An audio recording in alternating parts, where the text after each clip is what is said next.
ሰላም ሰላም ጤና ይስጥልን ውድ የጋት ሚዲያ ቤተሰቦች እንደያላችሁበት ሀገር ሰዓት አቆጣጠር እንደምን አላችሁ እንደምን ቆያችሁ ጥቅምት 13 2018 በኢትዮጵያ ዘመን አቆጣጠር ኦክቶበር 23 2025 በግሪጎሪያን ካሌንደር የዕለተ ሐሙስ የጋት ውሎ አጫጭር መረጃዎችን ከዚህ እንደሚከተለው ወደ እናንተ አድርሳለሁ ላይክ አድርጉ ሼር አድርጉ ሐሳብ አስተያየታችሁን አካፍሉ የጋት ሚዲያ ሜምበር ሁኑ ጋት ሚዲያ በሱፐር ታንክስ ደግፉ ከምንም በላይ አብራችሁ ስላላችሁ አብራችሁ ስለምትሆኑ እጅግ የከበረ ምስጋና ይድረሳችሁ ይሄ ጋት ውሎ ነው ምሽት በተለመደው ሰዓት ጋት ዕለታዊ ወቅታዊ ትኩስ መረጃዎችን ይዘን ወደ እናንተ ደርሳለሁ ዘወትር እንደምለው ከጋት ሚዲያ ከጋት ዩቲዩብ ባሻገር ጌትነት አልማው ጥሩነህ የሚል የፌስቡክ ገጽ አለን ፈጣን መረጃዎችን ወደ እናንተ በፍጥነት ማድረስበት እሱንም አባል እንድትሆኑ ፎሎ እንድታደርጉ 160 ሺህ አካባቢ ያለ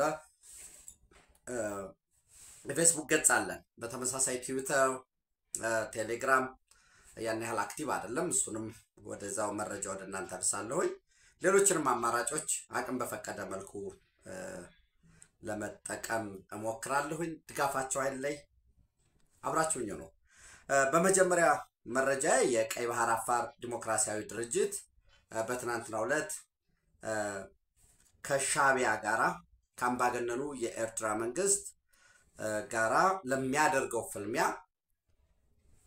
በመላ እንግዲህ ድርጅቱ የሚለው መላ የኤርትራ ህዝቦችን ትግሬን ኩናማውን አገው ይሄብሌኑን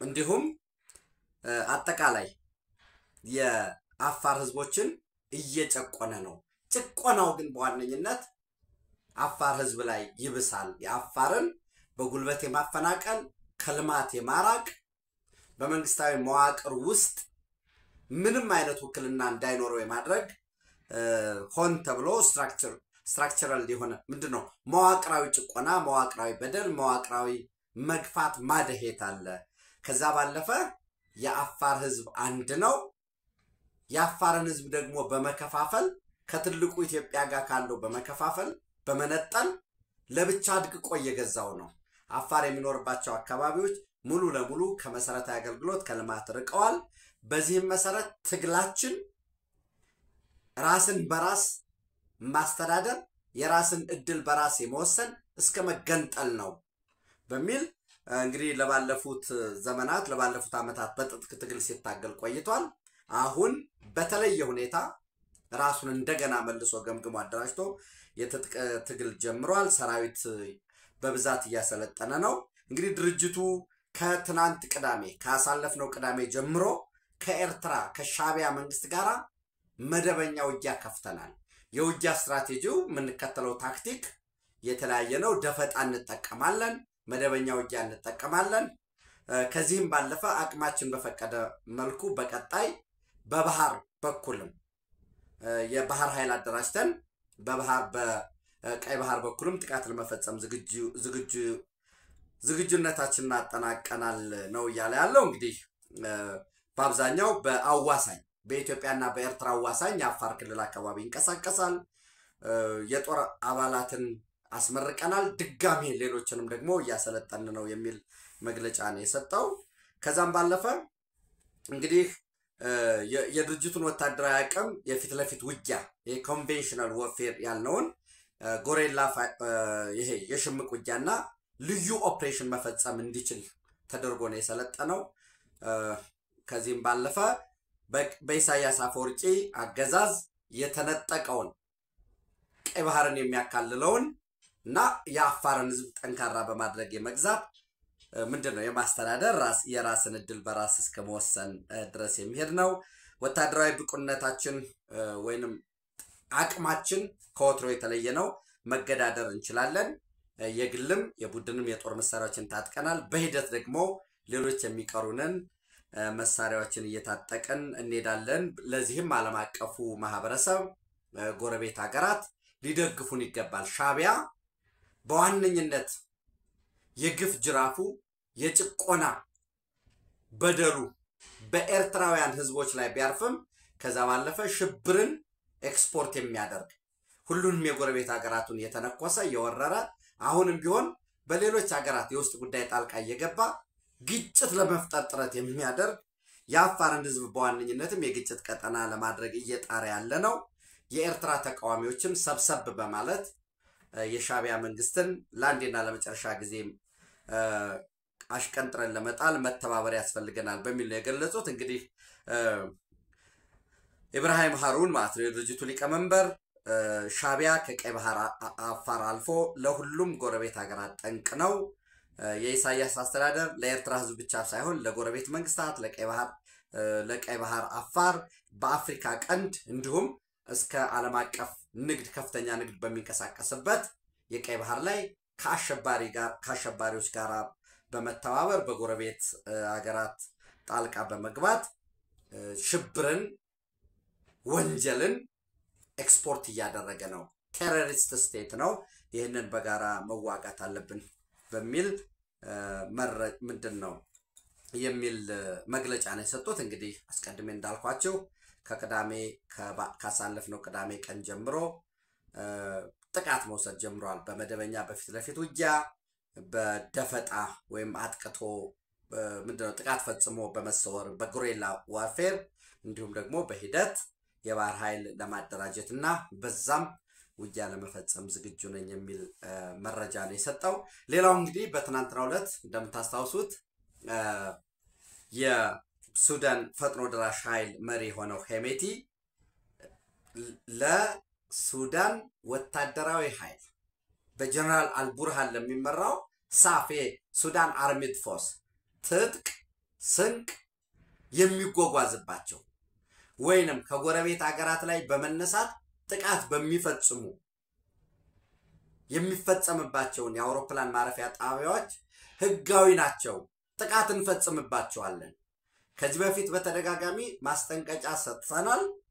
ይህን ማስጠንቀጫችንን ቸላ በማለት በዚህ ተግባራቸው በጥፋት ተግባራቸው ላይ በቀጠሉ ጎረቤቶቻችን ላይ ጥቃት እንፈጽማለን የሚል ስፔሲፊክ አላደረገውም ትናንትም እንደነገርኳችሁ።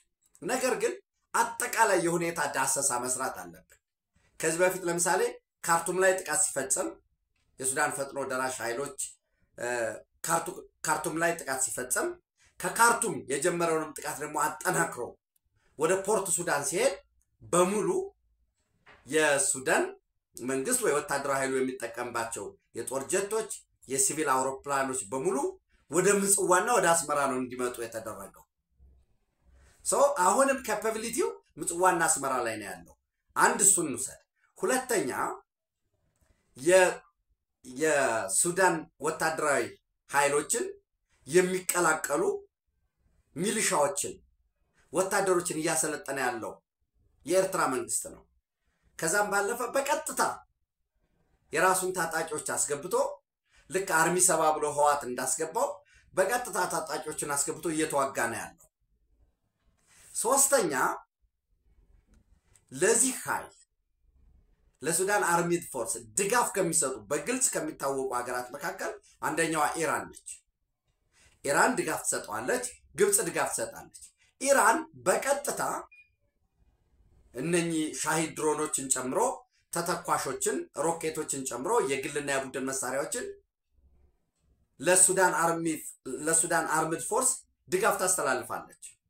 ይህን በምታደርግበት ወቅት በቀጥታ ፖርት ሱዳን አይሄድም። የኢራን አውሮፕላን ወይንም የኢራን ወታደራዊ የጦር መርከቦች ይልቁኑ ምንድነው የሚያደርጉት? ምጽዋ ይመጣሉ ወይ አስመራ ጋር ያርፋሉ። ከዛ በኋላ በከሰላ በኩል ወይንም እንደገና ደግሞ በአነስተኛ ጀልባዎች እየተጫነ ወደ ፖርት ሱዳን ነው የሚተላለፈው። ለዚህ አንድና ትልቁ ማሳያ እንግዲህ ፍላይት ራዳር በመባል የሚታወቀው እነዚህ ሚስጥራዊ ጉዞዎችን ጨምሮ የትኛውንም ጉዞ ይሄ አጠቃላይ የሚተላለፉትን በዓለም አቀፍ ተመዝግበው በኤር ትራፊክ የሚታወቁት እንደተጠበቀ ሆኖ ሪስቴድ የሚባል የፍላይት ራዳር በሚስጥር የሚደረጉ በረራዎችን የሚመዘግቡ ተቋማት አሉ። ምንድነው የሚለው? ሳተላይት ኢሜጀሪ ፍሮም 19 ኦክቶበር ዛሬ እንደነገርኳችሁ 23 ነው። ከአራት ቀን በፊት የተነሳ የሳተላይት ምስል የሚያሳየው ምንድነው?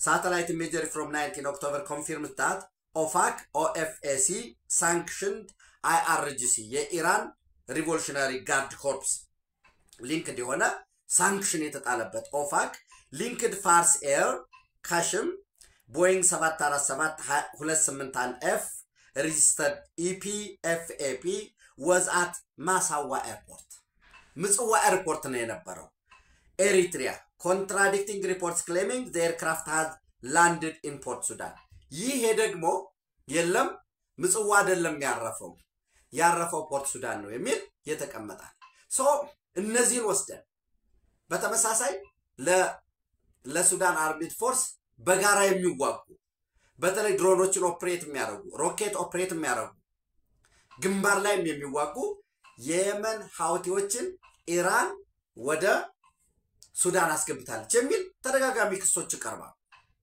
ከነዚህና አንዱ ዋናው የሄሜቲ ወይንም ዳጋሎ እርምጃ ወስዳሉራል ሶም እርምጃው ምጽዋ ላይ አስመራ ላይ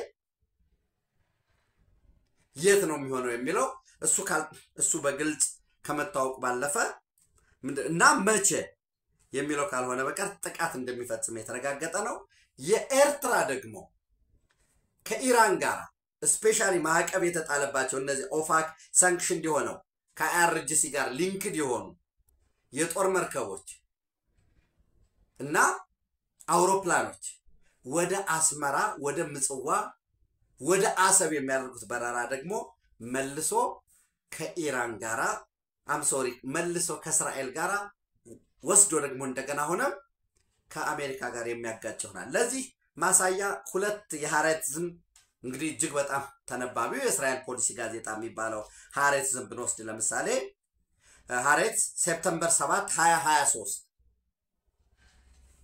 almost ከሁለት ዓመት በፊት ባስነበበው እትሙ ምን ይላል ኤሪትሪያ no longer serves Israel security interest ኤርትራ የእስራኤልን የደህንነት ፍላጎት የምታስከብር አይደለችም it is time to cut ties ይላል አሁን ጊዜው ከኤርትራ ጋር ያለንን ግንኙነት መቁረጥ ነው በሚል ሰፊ ሀተት አስነብቧል በነገራችን ላይ በአፍሪካ ለቱ ስቴት ሶሉሽን ለሚባለው ለፓለስታይን የሀገርነት ዕውቅና ወይንም በቃ አማራጩ ፓለስታይን የሚባለው የፍልስጤም የሚባል ሀገርና እስራኤል የሚባል ሀገር መኖር አለበት በሚል እንግዲህ አፍሪካ ውስጥ ያልደገፉ ያልተቀበሉ ሀገራት ሞሮኮና ኤርትራ ናቸው ለምንድነው ኤርትራ የፍልስጤምን የሀገርነት ዕውቅና ወይንም ቱ ስቴት ሶሉሽን የማትደግፈው በተመሳሳይ ያ ሞሮኮ የራሱ ቲት ፎርታት አለ ሞሮኮ ልገንጠል የሚል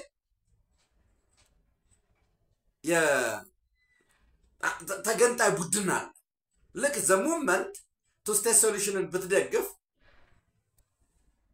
ከእስራኤል በኩል ሊጠበቅ የሚችለው ያንን ተገንጣይ የመርዳት ነው ልክ ስፔን ላይ እስራኤሎች በግልጽ አይናገሩት እንጂ ችግር የለውም እናንተ ለፍልስጤም ድጋፍ የምትሰጡ ከሆነ የሀገርነት ዕውቅና ያስፈልጋል ጭቆና ደርሷል ይሄን መከላከል አለብን የምትሉ ከሆነ እኛም ለካታሎናውያን ውስጣቸው ያለውን ችግር ፍቱ ለካታሎን ባርሴሎና ዋና ከተማ አድርጎ አገር ለመሆን ጥረት ለሚያደርገው የካታሎናውያን ንቅናቄ ድጋፍ አድርጉ ይሄ በሌላ መልኩ ምን ማለት ነው እኛ ድጋፍ እንሰጣለን እንደማለት ነው ሶ የሞሮኮ የዌስት ሳሃራ ተገንጣይ ድርጅት አለ ስለዚህ ከዛ ተነስቶ ነው ልንል እንችላለን what about ኤርትራ ብለን ስንወስድ እንግዲህ እስካሁን የተቀመጠ ነገር የለም ስለዚህ ከሌሎች አፍሪካ ሀገራት አንፃር ሲታይ የቱ ስቴት ሶሉሽንን የማትደግፍ ፍልስጤም እንደ ሀገር መቆጠር የለበትም ኢቭን ሪፕሬዘንታቲቭ ኦፊስ ኤርትራ ውስጥ መክፈት የለበትም የሚል አቋም ያለው በተወሰነ መልኩ መረጃዎች የሚያሳዩት ዳህላክ አካባቢ በቀይ ባህር አካባቢ የሚደረገውን በተለይ የኢራንን እና የየመኑን የሐውቲን እንቅስቃሴ ጥናት ለማድረግ ዳህላክ ላይ ቤዝ እንደነበራት እስራኤል ይገለጻል እንግዲህ አንዳንዶች አንኮንፊርምድ የሆነ ምን ያህል መረጋገጥ ስላለበት እንጂ ኢራን ጥቃት ፈጽማበታለች የሚባለውን የዳህላክ ደሴት ላይ ያለውን የሚሊታሪ አፓራትስ ማለት ነው ሶ ሞሮኮ ከዌስተርን ሳሃራ ከዚህ ከተገንጣዮች ንቅናቄ ጋር ባላት ስጋት ሊሆን ይችላል። ዞሮ ዞሮ እስራኤል እንግዲህ ምንም የፍልስጤም የሀገርነት ዕውቅና ያስፈልጋትም ኦፊሻሊ ብለው አፍሪካ ውስጥ ሁለት ሀገራት ብቻ ናቸው እንዳልኳቸው እና it's time to cut ties የሚል ይወጣል። ከዛ ባለፈ ይሄ አመት 2025 በገባበት የፈረንጆች በባለፈው እንግዲህ ጥር ላይ ጃንዋሪ 2025 ላይ Eritrea has become Iran's proxy and a strategic threat to Israel and US እንግዲህ ኤርትራ የኢራን መጠቀሚያ ሆናለች ወይንም ኢራን ኤርትራን በቀይ ባህር ቀጠና ለሽብርተኝነት ለመስፋፋት እንግዲህ ሽብርተኝነት የሚለው የእስራኤል የአሜሪካ ክስን ይዘን ማለት ነው በዛ እየተጠቀመችበት ነው so it is time to take action የሚል ዝርዝር ሀተት አውጥቶ ነበር Eritrea has become Iran's proxy and a strategic threat ስትራቴጂያዊ ጠላት ለአሜሪካና ለእስራኤል ሆነዋል የሚል ጃንዋሪ 2025 ሀሬት ላይ ይወጣል ይሄንን በደንብ ብታዩት በቀጣይ ኤርትራ ላይ የሄሜቲ ዳጋሎ የሚመራው የሱዳን ፈጥኖ ደራሽ ድጋፍ ኃይሎች የሚወስደው ጥቃት ይኖራል በተመሳሳይ ከኤርትራ ከእስራኤል በኩል ከአሜሪካ በኩልም እንዲሁ ይሄ የተረጋገጠ የፍላይት ራዳር ሪፖርት በተረጋገጠበት ቅጽበት ኦፊሻል ነው ከየት ሊመጣ እንደሚችል ስለምታውቁት ነው መረጃውን በተመሳሳይ ከእስራኤልም ጥቃት ሊገጥማቸው እንደሚችል የሚጠበቅ ነው ማለት ነው ሌላው እንግዲህ በሶስተኛ ደረጃ ያለኝ መረጃ እንግዲህ ጅቡቲና ሶማሌላንድ ያው የራሱ የኮምፒቲሽን ጉዳይ አለ ጅቡቲ ለሶማሌላንድ የሀገርነት ዕውቅና የላትም እንደምታውቁት ሶማሌላንድ ግን ከ1991 ጀምሮ ራሷን በራሷ የምታስተዳድር ራስ ገዝ ሀገር ነች በዚህ ሂደት አንደኛ ኢኮኖሚያዊ አቅሟን ለማጠናከር ሁለተኛ የሀገርነት ዕውቅና ለማግኘት በመታደርገው ጥረት ደጋፊ ለማግኘት ኢኮኖሚ የሀገርነት ዕውቅና ለማግኘት እንግዲህ በሞንቴቪዲዮ ኮንቬንሽን 1933 በወጣው መሰረት አንድ ሀገር ሆኖ እንዲጸድቅ ዕውቅና እንዲሰጠው ቢያንስ ዲጁ ሪኮግኒሽን የሚባለው ህጋዊ ዕውቅና እንዲያገኝ አራት መሰረታዊ ነገሮች መሟላት አለበት በሚል የተቀመጣል ዲፋክቶ ሪኮግኒሽን አለው ሶማሌላንድ ማሳያ አስቀምጣለሁ ሶ የዲጁ ሪኮግኒሽን ህጋዊ የሆነ ዕውቅና ለማግኘት ዲፋይንድ የሆነ ቴሪቶሪ ያስፈልጋል ይሄንን ያሟላል ሶማሌላንድ ከእንግሊዝ ቅኝ ግዛት ሲወጣ የያዘውን ቴሪቶሪ ስለሚሆን የአፍሪካ ህብረትም ከቀይ ግዛት ማግስት ሲወጡ ያላቸው ስለሚል ያው በዩኒየን ፈጥረው ያንን ዲፋይንድ የሆነ ቴሪቶሪ የሶማሊያ ፌደራል ሆነው ያኔ ከተዋሃድ ቢት በፌደሬሽን ይሁን በምንም ይሁን ያ ከቀይ ግዛት የሚለው ይዘው የቀይ ግዛት ድንበርን ይዘው ነፃ ያወጣሉ የሚለው ነገር ያበቃል ማለት ነው ለዛ ነው ለምሳሌ ኤሪትሪያ አይ በፌደሬሽን ስትዋሃድ የነበራት ይሄ ካርታ ነው አሰብን ይጨምር ነበር ብለው የሚከራከሩዋል ጥሩ ሊሆን ይችላል ግን ስትዋሃድ ከኢትዮጵያ ጋር በፌደሬሽን ስትመተሳሰሩ ሲመጣ ጉዳዩ አብቅቷል ከዛስ የ390 ሪዞሉሽኑ የተባበሩት መንግስታት ድርጅት የወሰነ ውሳኔ ኤርፖርቶችን የፖርቶችን የባህር በርም ይሁን የአውሮፕላን ማረፊያዎችን እነዚህን የማስተዳደር ለፌደራል መንግስቱ ነው የሰጠው ከዛም ባለፈ ደግሞ አሰብ የሚባለው ሂስቶሪካሊ ወደ ኋላ በተመለሱ ሌላ ጉዳይ ስለሆነ ማለት ነው ሶ ለነዚህ ለታወቁ ፖለቲከኞች ጅቡቲ ፕራክቲስ ኦፍ ኢሹዊንግ ኮንዲሽናል ፓስፖርት ቱ ሶማሊላንድ ገቨርንመንት ለሶማሌላንድ የመንግስት ከፍተኛ ባለስልጣናት ከዛ ባለፈ ለፓርላማ አባላት ለጋዜጠኞች ለሃይማኖት ልሂቃን ወይ መምህራን ክለርክስ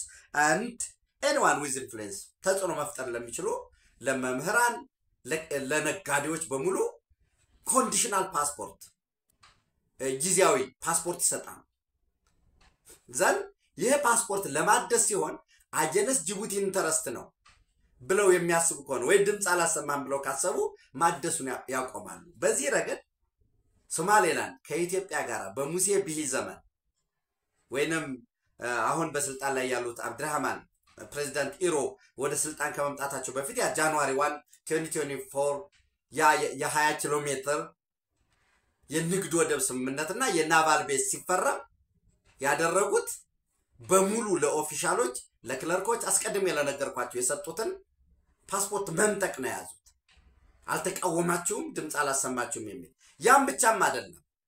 ከኢትዮጵያ ጋራ ይህን አይነት ግንኙነት የምትመሰርቱ ከሆነ ሌላ ምንም አይደለም። የጅቡቲ ሚር ኤግዚስተንስ የተመሰረተው ኢትዮጵያ ላይ በመጣበቅ በአመት በትንሹ 1.5 ቢሊዮን ዶላር ይሄ በካሽ ለወደብ አገልግሎት የሚሰጥ ነው።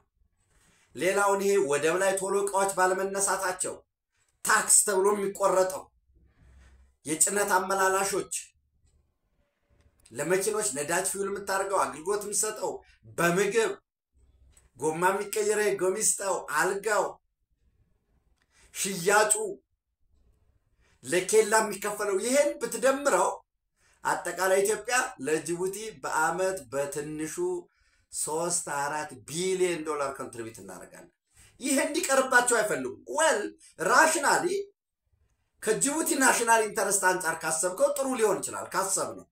ነገር ግን ኢትዮጵያና ጅቡቲ ወይንም ልክ ኢትዮጵያ እየተበዘበዘች ጅቡቲ በዝባዡና ትቀጥላለች የሚለው ነገር አስፈላጊ አይደለም። ኤኒዌይስ ያኔ ሶማሊላንድ ከኢትዮጵያ ጋር ያንን በተፈራረመችበት ወቅት ምንድነው ያደረጉ? ፓስፖርት መንጠቅ ያዙ። አውዳል የሚባል የነሱ ጎረቤት አለ። መጀመሪያ ታስታውሱ ከነበረ አውዳል ስቴት የሚባለው ከኢትዮጵያ ጋር እንቀላቀል እውቅና ትስጠን በፍጹም ከሶማሊላንድም ወጥተን የኢትዮጵያ አካል መሆን እንፈልጋለን ነው ሲል የነበረው። ወዲያውኑ ከሀርጌሳ ካለው ከሶማሊላንድ መንግስት ጋር ሲፈረም ቅሬታ ውስጥ ገቡ። ያ ቅሬታ ምንድነው ያመጣው? ቀጥሎ ከጅቡቲ ድጋፍ እየተደረገላቸው መገንጠል ሲባል አገር ባይሆኑ ከሶማሊላንድ ወጥተን የሶማሊያ ፌደራል መንግስት እውቅና የሚሰጠው የፌደራል መንግስቱ አካል እንሆናለን ወደሚል እንቅስቃሴ ነው የመጡት። አሁን ባል ያም ብቻም አይደለም። ጅቡቲ ውስጥ የነበረው የሶማሊላንድ ወኪል ጽፈት ቤት ሪፕሬዘንታቲቭ ኦፊስ ከፍተኛ የሆነ የመብራት ዋጋ እንዲከፍል እጅግ ከፍተኛ የሆነ $100,000 የሚቆጠር የውሃ ክፍያ ያለባችሁ በሚል ያ እንዲቆረጥ ተደረገ። እንግዲህ በጅቡቲ ሙቀት መብራት ከሌለ ፋኖች ምንድነው የማቀዝቀዣ ቬንቲሌሽን ሲስተሙ አይሰራም ማለት ነው። ውሃ ከሌለ አይሆንም። ሶ ፓራራሊ ያው እንግዲህ ሂዳት ብለው እንዲሄድ አድርገው በሚል መልኩ ጅቡቲ ላይ ያለውን የሶማሊላንድን ጽፈት ቤት እንዲዘጋ አደረጉት። በተመሳሳይ ሀርጌሳ የነበረውን የጅቡቲን ወኪል ጽፈት ቤት ሰዎችን በሙሉ አውጥተው 2 ሰው ብቻ እንዲቀር ካደረጉ በኋላ እንግዲህ ይሄን የበለጠ ማረጋገጥ የበለጠ ማጥራት ያስፈልጋል። ከትናንት በስቲያ ጀምሮ ኦፊሻሊ መዝጋታቸውን አረጋግጠዋል ማለት ነው። which means de facto recognition ለሶማሊላንድ ሲሰጥ የነበረውን ከዛ ከዲፋክቶ ሪኮግኒሽን እንዲወጣ አደረጉት። ይሄ የሆነው ለምንድን ነው ሲባል አንደኛ ኢትዮጵያና አብዱራህማን ኢሮ አዲስ አበባ በነበሩበት ወቅት የተስማሙት ለሶማሊላንድ እውቅና ይሰጥ ወይ እውቅና መጠየቁ ይሄ ይቀርና ከሶማሊያ ፌደራል መንግስትም አባል የሚሆንበት ማለት የሶማሊላንድ ፌደራል መንግስትን ኢንተረስት በማይነካበት ለምሳሌ 19% እኮ ከበርበራ ድርሻ ገዝተናል። ያኔ ምንም የተባለ ነገር የለው ፐርፐዙ ኮመርሻል የሆነ ስለሆነ። ስለዚህ እንደምታውቁት ደግሞ አፍሪካ ውስጥ ካሉ ወደቦች ውስጥ በማስተናገድ አቅሙ ዘመናዊ ቴክኖሎጂ በመጠቀም አቅሙ አሁን ባለው ኮንቴነር የማስተናገድ የስፔሻል ኢኮኖሚክ ልዩ ኢኮኖሚክ ዞን የማስፋፋት እና የተቀላጠፈ አገልግሎት በመሰረተ ልማት ረገድ ሲታይ አፍሪካ ውስጥ ካሉት በምስራቅ አፍሪካ ቀዳሚ ነው። በርበራ ዲፒ ወርልድ ነው ያለማው ድሮ ቀዳሚ ነው። እንግዲህ አገር አይደለም ሶማሊላንድ እንደምታዩት እና ከ485 ወደቦች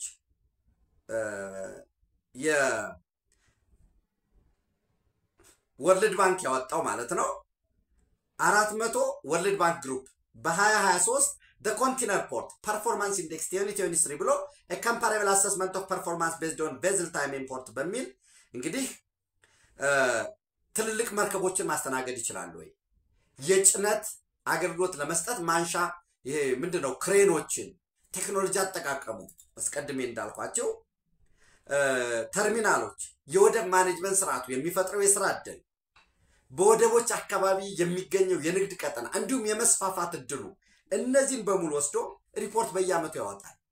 to your surprise በሚገርማችሁ እንግዲህ ኤሪትራ ሁለት ወደብ አላት። ምጽዋ ወደብ አላት፣ አሰብ ወደብ አላት። እነዚህ ወደቦች በ485 ውስጥ የሉ።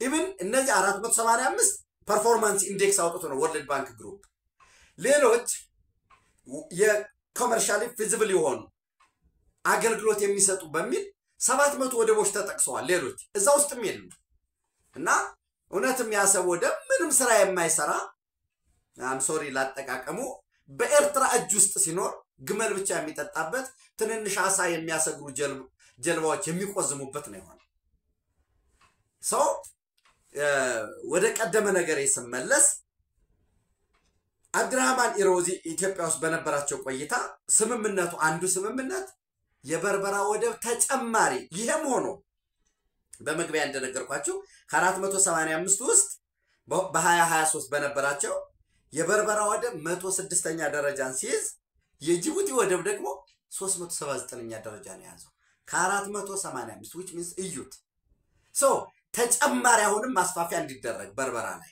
የማስፋፊያ ወጪውን ዩናይትድ አረብ ኤሚሬት የሚሸፍነው ዲፒ ወርልድ የሚሸፍነው ነው። ከዛ ባለፈ ከበርበራ ወደብ እስከ አዲስ አበባ የሚደርስ ፈጣን ኤሌክትሪክ ባቡር መስመር ዝርጋታ ሁለተኛው ወደቡ ማስፋፊያ እንዲኖር ኢትዮጵያ የገቢና የወጭ ንግዷን እንድትጠቀምበት የንግድ ፐርፐዝ እንዲሰጥ ሁለት ከበርበራ አዲስ አበባ ጎዴ በኩል አድርጎ ፈጣን ኤሌክትሪክ ባቡር እንዲዘረጋ ሁለተኛው በሶስተኛ ለሶማሌላንድ ለሀገር ውስጥ ፍጆታ አገልግሎት የሚሰጥ የፈሳሽ የተፈጥሮ ጋዝ ማስተላለፊያ እንዲዘረጋ እስከ ሀርጌሳ የሚደርስ ከዛ ባለፈ ደግሞ ኢትዮጵያ የውጭ የተፈጥሮ ጋዟን ለውጭ ገበያ ለማድረስ የሚያስችል አሁንም ከጎዴ እስከ በርበራ ድረስ የፈሳሽ ማስተላለፊያ ቱቦ እንዲዘረጋ እንዲሁም ቡልሃር የሚባለው አስቀድሞ ለኢትዮጵያ የኔቪ ቤዝና የንግድ ወደብ ቤዝ ተሰጥቶ በነበረው የቡልሃር አካባቢ ላይ አዲስ ወደብ እንዲገነባ ያ ወደብ ደግሞ እጅግ ዝቅተኛ በሆነ በሳንቲም ደረጃ በሊዝ ለኢትዮጵያ ተላልፎ እንዲሰጥ ለኮመርሻል ፐርፐዝ ይሆና ያም ብቻም አይደለም የካስተሚ የቀረጥ አስተዳደሩ ደግሞ በጋራ አስቀድሞ በተቀመጠ ስርዓት በጋራ የሚተዳደሩበት ይሄን ስምምነት መፈጸሙ ጅቡቲን ፓኒክ አድርጎታል። እንዳልኳችሁ ለወደብ የምንከፍለው 1.5 ቢሊዮን ብቻ አይደለም። እንግዲህ ተሽከርካሪዎች ቁርስ ይበላሉ፣ ውሃ ይገዛሉ፣ ሰርቪስ ይጠቀማሉ ማለት የመኪና መለዋወጫ ይገዛል። እዛ ስታሳድር መኪና በሙሉ የጅቡቲ ላይፍ ላይን የተመሰረተው በኢትዮጵያ ላይ ያሁን ወግ ደግሞ የጅቡቲ ትልቁ ችግር ምንድነው? ተጨማሪ ማስፋፊያ የመስራት ፍላጎት የላቸው። ለጅቡቲ ለኢትዮጵያ የተርሚናል ቦታ የማቅረብ ፍላጎት የላቸው። ለግብጽ ግን ተርሚናል ቦታ ሰጥተዋል። በዚህ ምክንያት ከፍተኛ የሆነ መፋጠጥ ውስጥ እንደገቡ ነው እየተገለጸ ያለው። እንግዲህ ሁለቱ ሀገራት ጅቡቲ ላይ ያለውን ሶማሌላንድ ዘግታለች። በተመሳሳይ ሀርጌሳ ላይ ያለውን ጅቡቲ ዘግቷል። ያውዳል ስቴትን የማጠናከር ታጣቂዎችን ኢንሰርጀንት እንዲሆኑ የማድረግ ኢቭን ከፌደራል መንግስቱ ጋር በመተባበር ያውዳል ስቴት ሌላ የሶማሊያ ፌደራል መንግስት አካል እንዲሆን የማድረግ እንቅስቃሴዎች ሙቮች እንዳሉ ነው የተገለጸ ያለው። የኖርዝ ዌስት ስቴት የሚባለው ከዚህ በፊት ሶል ሳነካይንን ከሶማሌላንድ በመውሰድ አዲስ ኖርዝ ዌስት ሶማሊያ ስቴት የሚባል እንደተመሰረተው ማለት ነው። ሌላው እንግዲህ ወደ ሩቅ ምስራቅ ስንሄድ ወደ ሩሲያ እንሄዳለን። እንግዲህ አሜሪካ ሮዝኔፍት እና ዱክ ኦይል የሚባሉ ግዙፍ የሩሲያ የነዳጅ አቅራቢ የነዳጅ ድፍድፍ የሚያቀርባሉ የተጣራ ነዳጅ የሚያቀርቡ የኮንግሎመሬት ጃንት የሚባሉት ላይ ማዕቀብ ጥላለች። እነዚህ ሮዝኔፍት እና ዱክ ኦይል ለህንድ ከፍተኛ የሆነ የተጣራ እንዲሁም ድፍድፍ ነዳጅ አቀርቦ የነበሩ ናቸው። ህንድ በቀን እስከ 1.6 ሚሊዮን በርሜል ነዳጅ ይፈልጋል። በእነዚህ ላይ ማዕቀብ በትልልቆች ላይ አቅራቢ በትልልቅ የሩሲያ ነዳጅ አቅራቢ ኩባንያዎች ላይ የአሜሪካ ማዕቀብ መጣል ህንድ ላይ የነዳጅ ዋጋን በ3% እንዲጨምር አድርጎታል። በዚህም የተነሳ እንግዲህ ህንድ ሌላ አማራጭ ነዳጅ ዘይት ፍለጋ ላይ እንደምትወጣ ነው የሚነገረው። ሌሎችም ኦፍ ኮርስ የተረጋገጠ አይደለም እንጂ ዩክሬን ዲፕ ገብታ ወደ ሩሲያ ግዛት ገብታ በተሰጣት የረጅም ርቀት መቺ ሚሳኤሎች ሩሲያን የምታጠቃበት እድል እንዳለ ነው የተገለጸ ያለው። ቭላዲሚር ፑቲን ደግሞ እኛ ዩክሬንን ሙሉ ለሙሉ ሰረንደር እንዲሆን እንድትወድም ስለማንፈልግ እንጂ በ20 ደቂቃ ኬቭን ማጥፋት እንችላለን የሚል የተጠቀሰ ነገር አለ።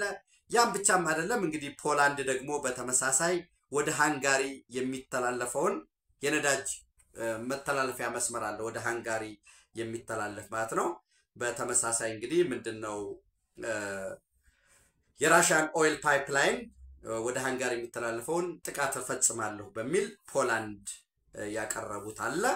ይህንንም ተከትሎ የሃንጋሪ ጠቅላይ ሚኒስትር ኦርባን ቪክቶር ይሄ ጦረኝነት ነው፣ ጦር ጠማሽነት ነው፣ ሃንጋሪ እጇን አጣምራ አርፋ አትቀመጥም ይላል። ሃንጋሪ ደግሞ የኔቶ አባል ሀገር ነው። በተመሳሳይ እንግዲህ ወደ ቡዳፔስት ይደረጋል ተብሎ በሚደረገው በዶናልድ ትራምፕ እና በቭላዲሚር ፑቲን መካከል ፖላንድ የቭላዲሚር ፑቲንን የጫነ አውሮፕላን በግዛቴ ላይ የሚያርፍ ከሆነ እንግዲህ አስገድዶ በማሳረፍ ነው ወይስ በምን መንገድ ነው የሚለው ሌላ ጉዳይ ሆኖ ለኢንተርናሽናል ክሪሚናል ኮርት አቀርባለሁ በሚል ያወጡት መግለጫ ለሱን ተከትሎ የሩሲያ የውጭ ጉዳይ ሚኒስትር ይሄ በመሪ ላይ እንዲፈጸም የታቀደ ሽብርተኝነት ነው በሚል የቃላት ከቃላት አልፎ ኦፍ ኮርስ ወደ ኢኮኖሚክ ዋር ተገብቷል። የቻይና ምላሽስ ምን ይሆናል የሚለውን እንግዲህ አብረን የምናየው ነው የሚሆነው። ለጋት ውሎ ያሉ መረጃዎች እነዚህ ናቸው። አብራችሁ ስለምትሆኑ አብራችሁ ስላላችሁ እጅግ የከበረ ምስጋና ይድረሳችሁ። ሼር ላይክ አድርጉ፣ ኮሜንት ሀሳብ አስተያየታችሁን ስጡ። ጋት ሚዲያን በሱፐር ታንክስ ደግፉ። የጋት ሚዲያ ሜምበር ሁኑ። ኢትዮጵያ በክብር ለዘላለም ትኖር። ምሽት በጋት ዕለታዊ ወደ እናንተ ደርሳለሁ። ቴንክ ዩ